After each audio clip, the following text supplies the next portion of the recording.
if there had been people in the underground at the time of this incident, where would they have gotten the highest dose, and would it have been deadly?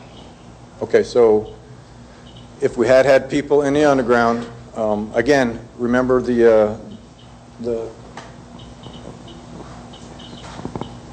Pen 7, Room 7, here's where the drum was that deflagrated.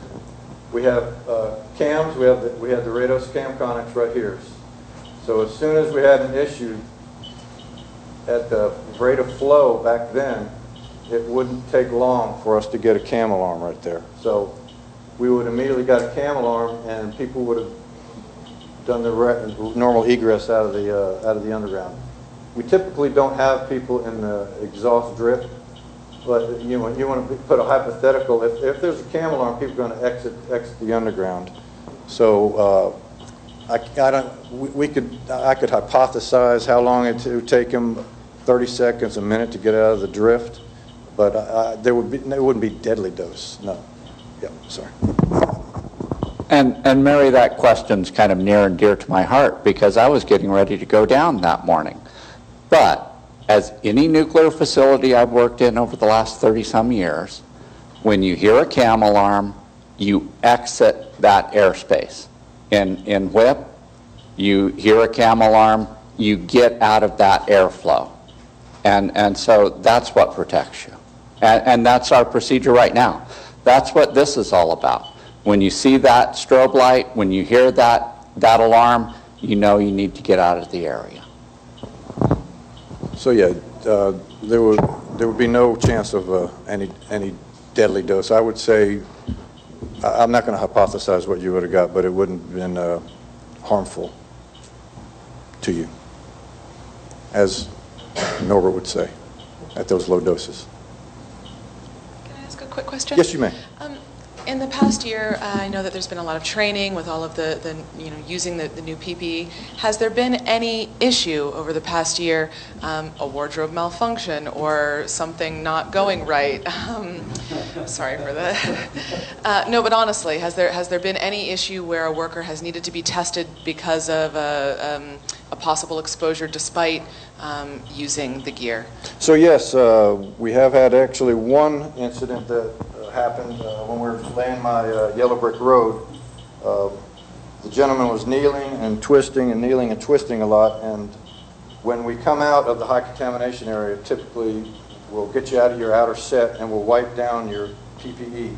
And when we were wiping down his PPE, this interface here had come loose, and it pulled away for a couple seconds, second or two, and the rag contact put it right back on.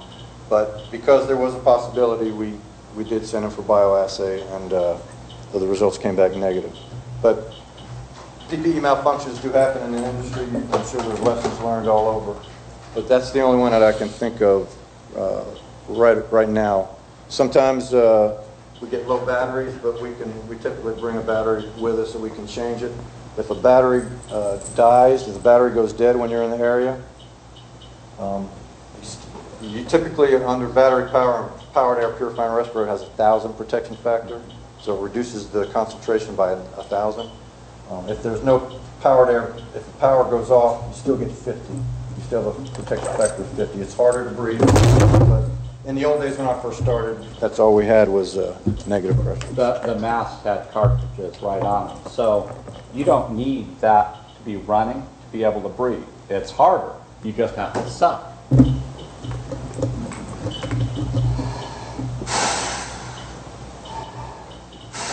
And that's why. And that exhausts you after a shift. So that's why it's really nice to have that motor working.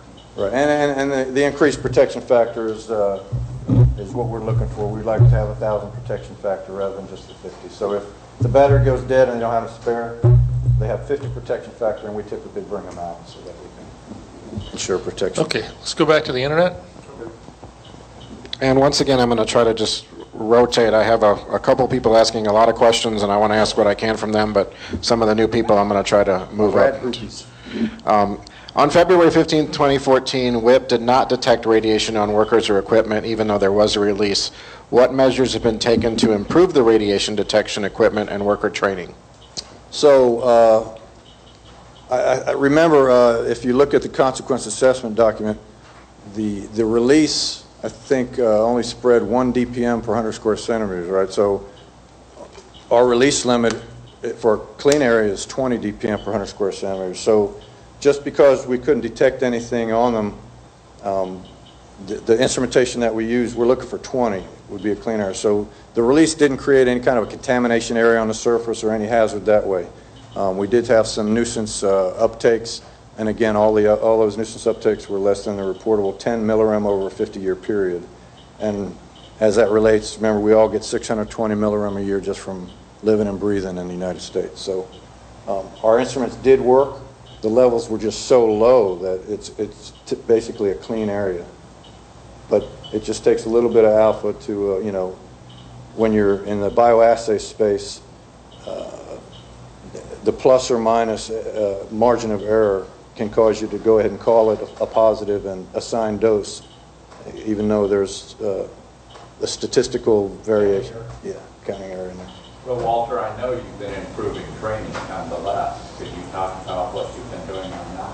Well, certainly, and not just me. I mean, we have a great training department. Right when I got here, we instituted rad worker training, and everybody went through it, even people who were already trained. We have vastly improved our training for my radiological control technicians, going through all the job performance measures. We've revised pretty much every procedure at least twice. So yeah, it's been a continual improvement process, and we're going to make our program not only compliant but world class, and that's what we're benchmarking all the other. And aquaculture, and it really brings out the best in both. It's very sustainable, it is synergistic, and it's also very affordable. You'll find you can use components from around the house to build a system that suits your needs.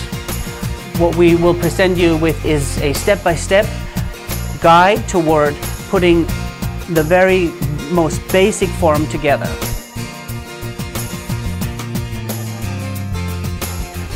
Okay, this is it. Keep in mind that this aquaponics system is highly customizable, so long as you do follow all the key principles outlined in the manual, specifically with regard to the number of fish you'll be keeping and the biomass you maintain in your grow beds. And you will be fine. You'll have a great experience with your first aquaponics system. Take a minute and check out the link in the description. This may be exactly what you're looking for.